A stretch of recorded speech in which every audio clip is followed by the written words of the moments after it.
اعوذ باللہ من الشیطان الرجیم بسم اللہ الرحمن الرحیم الحج اشہر معلومات فمن فرض فیہن الحج فلا رفث ولا فسوق ولا جدال فی الحج وقال النبی صلی اللہ علیہ وسلم الحج المبرور لیس له جزاء الا الجنہ صدق اللہ العلی العظیم وصدق رسوله النبی الکریم ونحن على ذلك من الشاہدین والشاکرین والحمد للہ رب العالمین۔ بزرگان محترم، سامعین کرام وخصوصاً عازمین حرمین، اللہ تبارک و تعالیٰ کا بے حد فضل و کرم اور احسان ہوا کہ اس نے ہمیں اپنے یہاں بلایا۔ یہ بہت بڑی بات ہے کہ اللہ اپنے بندوں میں سے کسی کو اپنے یہاں بلائے۔ اگر ہمارے حاجی صاحب، میر صاحب، جن کی صدارت میں پروگرام چل رہا ہے، ایک عام گزرنے والے شخص کو یوں کہے کہ اوڑیز گارکن، وہ اتنا خوش ہوگا کہ وہ مجھے حاجی صاحب نے یاد کیا، بہت خوش ہو جائے گا۔ وہ عام محنوس میں نے کہا ویلیوئی معاشرس میں حاجی صاحب سے میرا کچھ وہ تعلق بھی نہیں ہے زیادہ، تو انہوں نے مجھے بلایا، کوئی مسئلہ ہے، کوئی وجہ ہے، میری بھی کوئی اہمیت ہے ان کے یہاں، تبھی تو بلائے۔ مفتی صاحب بلائیں، مولانا صاحب بلائیں، کوئی بہت بڑا بزرگ بلائے، اور دنیاوی اعتبار سے کوئی بہت بڑا آفیسر کسی عام چپراسی کو بلائے، بہت بڑا لیڈر کسی کو یاد کرے، ایک مزدور کو یاد کرے، تو سوچ کوئی دو فٹور وقت اس گھنٹ جان سے چاہ کہ جب نہرا بیجش کرنا تو انقراد بھی یاد کہتا اپنے وہاں بیٹھک میں، اپنی مجلس میں مجھے یاد کیا ہے۔ تو دراصل ہمیں وہ تصور ادھر نہیں ہے کہ ہم جا کہاں رہے ہیں، ہمیں بلا کون رہا ہے، ہم کس کی خدمت میں جا رہے ہیں، وہ کتنا عالیشان، کتنی عالیشان ہستی ہے وہ، اور اپنے حبیب محمد رسول اللہ صلی اللہ علیہ وسلم کے روضے پاک کی زیارت کے لیے ہمیں بلا رہے ہیں، جس کے احکامات کے بارے میں اللہ نے جگہ جگہ تنبیہات فرمائی۔ یا ایھا الذین آمنوا لا ترفعوا اصواتکم فوق صوت النبی ولا تجہروا له بالقول کجہر بعضکم۔ صحابہ باہر کچھ باتیں کر رہے تھے، باتیں اونچی ہو گئی، حضور اکرم صلی اللہ علیہ وسلم اندر تھے، آیتیں اتری، اے ایمان والو اپنی آوازوں کو نبی کی آواز سے بلند مت کرو، جیسے تم آپس میں گفتگو کرتے ہو ایسے مجلس نبوی میں مت بولو۔ اپنی جگہ آدمی تھوڑا اونچا بولتا ہے، لیکن جب تم مجلس میں آؤ، میرے حبیب صلی اللہ علیہ وسلم کی مجلس میں بیٹھو، تو وہاں اونچی آواز مت کرو حضور اکرم صلی اللہ علیہ وسلم کی آواز سے، ورنہ تمہارے سب عمل ختم ہو جائیں گے جو تم نے آج تک کیے۔ ایسے دربار کے اندر ہماری حاضری ہونے جا رہی ہو، اسی لیے ان بزرگان دین اللہ کی قبروں کو رحمت سے بھر دے۔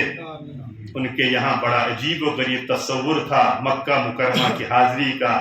مدینہ طیبہ کی حاضری کا۔ حضرت نانوتوی رحمۃ اللہ علیہ، حضرت گنگوہی رحمۃ اللہ علیہ جب جاتے تھے حج کے لیے تو اس زمانے کے اندر اونٹوں کا سفر ہوتا تھا، وہاں جا کر ریگستان کے اندر، مکہ سے مدینہ، عرفات، مزدلفہ، جتنے بھی یہ مقامات، تو وہ حضرات پیدل چلتے تھے، پھر اپنا جوتا بھی اتار دیتے کہ ہم جس بارگاہ میں جا رہے ہیں کہ ہم وہاں جوتا پہن کر جائیں۔ اور یہ ادب اور احترام کچھ عجیب و غریب تھا اس زمانے کے اندر۔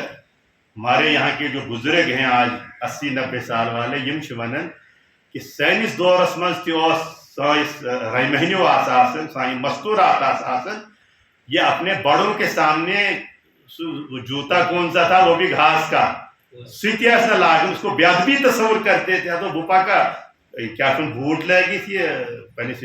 زٹھس بونٹ کا۔ تو یہ ادب یہاں سے لے کر وہاں تک تھا، وہاں سے لے کر یہاں تک تھا۔ اب یہ آہستہ آہستہ نہ یہاں رہا، اور آہستہ آہستہ ہر جگہ سے یہ نایاب ہوتا جا رہا ہے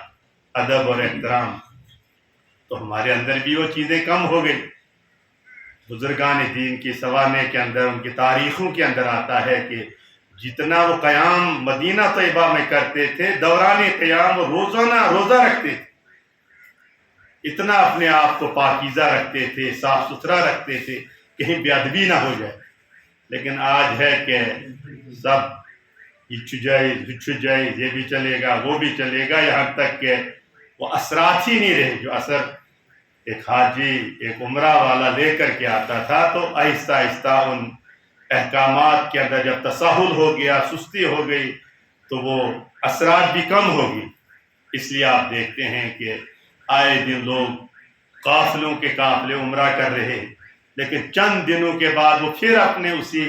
پہلی ڈگر پر آتے ہیں۔ ٹوپی بھی گائے، دنجن عمرہ گھومتے آسن، نماز بھی گائے، درود شریف بھی گائے، تسبیحات بھی گائے، جمعہ بھی گائے، تو پھر اپنے اس پرانے گندے ماحول کے اندر پھر لت پت ہو جاتا ہے۔ ایسے ہی حاجی صاحبان جو اثرات پہلے پرانے حاجی صاحبان لے کر کے آتے تھے، زندگی بھر رہتا تھا، زندگی بھر۔ اور آج کا اثر بہت مشکل سے مہینہ، 1.5 مہینہ، 2 مہینہ، بس اتنا۔ پھر اس کے بعد وہی لینگویج، حاجی جب بولے گا تو تیکیشن وہاں تو پھول جھڑنے چاہیے تھے، اور حاجی کی زبان سے لان تان، حاجی کی زبان سے گالن گلوچ، حاجی کی زبان سے وحی و تباہی، حاجی کی زبان سے بددعائیں نکلیں، وہ کون سا حاجی؟ حاجی تو حج کر کے آیا، اور حضور اکرم صلی اللہ علیہ وسلم فرمایا کہ وہ تو ایسا صاف ستھرا ہو کر آیا احکامات حج کو ادا کرنے کے بعد کہ جیسے ابھی ماں کے پیٹ سے پیدا ہوا ہے، صاف ستھرا، معصوم ہر اعتبار سے۔ اب اس نے اپنی زندگی کو باقی اس ڈگر پہ رکھنے کے لیے اپنے آپ کو دینی مجالس کے ساتھ وابستہ رکھنا ہے، اپنا تعلق بزرگوں کے ساتھ قائم رکھنا ہے، دینی مجالس کے ساتھ کریں، سب کچھ تجارت بھی کریں، ٹھیکیداری بھی کریں، لیکن مثالی ہو۔ بھائی حاجی صاحب کی تجارت بھی مثالی، حاجی صاحب کی ٹھیکیداری بھی مثالی ہو، ورنہ پاکستان الٹے وہ جو گالیوں کی تسبیح پھر لوگ کرتے ہیں وہ پھر الگ سے، لیکن وہ سب کیا ہے، وہ اپنا ہی کیا ہوتا ہے۔ تو بہرکیف وہ حضرات قابل سب مبارک ہیں جنہیں اللہ اپنے یہاں بلا رہے ہیں۔ اللہ تعالیٰ آپ سب کی حاضری قبول فرمائے۔ اور اسی لیے یہ حاضری، جیسے کہ جو حضرات سکولوں کے اندر پڑھے ہوئے ہیں، تو سب سے پہلے وہاں اٹینڈنس ہوتی ہے، حاضری رجسٹر کھولا جاتا ہے جب کلاس شروع ہوتی ہے، تو اس کے اندر انگریزی میں تو کہتے ہیں یس سر، ہاں جناب میں حاضر ہوں، اور عربی کے اندر کہتے ہیں لبیک، میں حاضر ہوں۔ اسی لیے تلبیہ سکھلایا جاتا ہے ہر حاجی کو، ہر عمرہ کرنے والے کو تلبیہ کا سیکھنا لازم ہے، بہت ضروری ہے۔ اگر آپ نے ابھی تک نہیں سیکھا ہے تو آپ کا مسئلہ گڑبڑ ہے۔ آپ ان چند ایام کے اندر اپنے تلبیہ کو درست کریں، لبیک اللہم لبیک لبیک لا شریک لک لبیک ان الحمد والنعمت لک والملک لا شریک لک۔ جب بھی اس کو شروع کیا جائے تو کم سے کم 3 مرتبہ اس کا ورد کیا جائے، لبیک اللہم لبیک، حاضر ہوں میں، اے اللہ میں حاضر ہوں۔ تصور کرو کیا حکم الحاکمین میری حاضری سکر لگا رہے ہیں، اگر بمئی تیت بے کوئی مشغلس مزاست میری غیر حاضری لگ جائے۔ اس تصور کے ساتھ، اس یقین کے ساتھ آپ اس لبیک کو پڑھیں، اس تلبیہ کو پڑھیں، اور حدیث کے اندر آیا ہے کہ اس کو اونچی آواز سے پڑھا جائے، اس سے کہ جہاں جہاں تک اس تلبیہ کی آواز پہنچے گی وہاں تک وہ شجر، وہ درخت، وہ حجر، وہ پتھر، وہ ڈھیلا، وہ بھی اس کے ساتھ پڑتا ہے، اور کل قیامت کے دن وہ گواہ رہیں گے کہ اللہ یہ تیرے یہاں حاضر ہوا۔ کوئی پڑھا پھس رہا ہے لبیک اللہم لبیک، بہت سارے لوگوں کو کیا تو پڑھتو ہی زور زور پڑھتو، متیچن پڑھو مسجد مجھ تکنا تو مسجد میں دیکھنا نہیں بینو فلینی ہو، بینو فلینی پڑھے نہ زور، درود ہی پڑھا نہیں، وہ ہی پڑھ۔ اب جہاں پڑھنا ہے وہاں چھوڑ دیا، جہاں نہیں پڑھنا تھا آہستہ تک تکنا تو یہ انسان کی فطرت ہے، جہاں اس کو روکا جائے وہاں رکتا نہیں ہے، اور جہاں کہا جائے تو تک یہ انسان کی فطرت ہے۔ تکبیر تشریف کو دیکھ لیجئے جو بقرعید کے ان 5 ایام میں پڑھی جاتی ہے، جس کا پڑھنا واجب ہے، اللہ اکبر لا الہ الا اللہ